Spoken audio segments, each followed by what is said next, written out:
as entrepreneurs in this new startup tech space, what are three pieces of advice you would give someone who's also looking in this, tech startup space when you're starting something that is, has really time intensive and has a lot of moving parts? What would number one be? I think the first thing is really just to have an objective evaluation of the importance of your technology, the usefulness of your technology. Are you going to have customers? Is this something that's really needed? And we've had a lot of that validation by speaking with clinicians, by going to conferences where the cutting edge MRI technology is being developed and displayed, speaking at those conferences, speaking with experts. So that's sort of the first thing, because it's going to take, I'm the inventor, so I did my PhD and my postdoc on this, right? So it's got to be something you really believe in.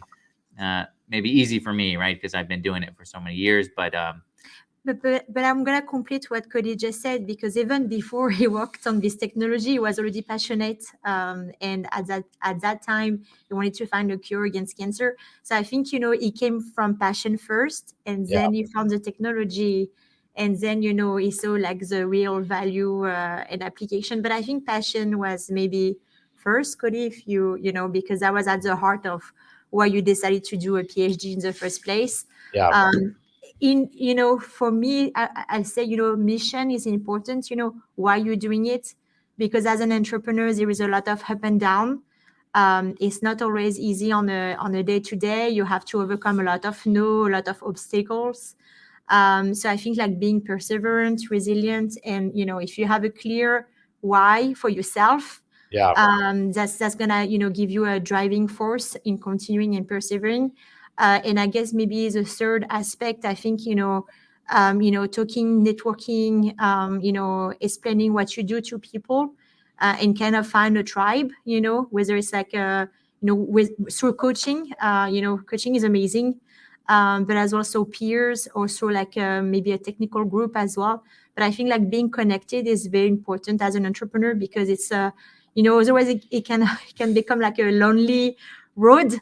And especially if you start by yourself and you don't have a partner from the get-go, I think, finding a tribe and be connected to other people that you're going to encourage, each other is very important. And then maybe to complete Valerie's third thing here for us, but is, and just to emphasize that, because, a lot of times it's easy to get bogged down in the what, sometimes in the how, but really it's going to be the who, right? And so who's going to, be able to remove these roadblocks, bring you to the next level, and so on. So that's why it's, if you stay in your box, it'll never work. You gotta find who. So.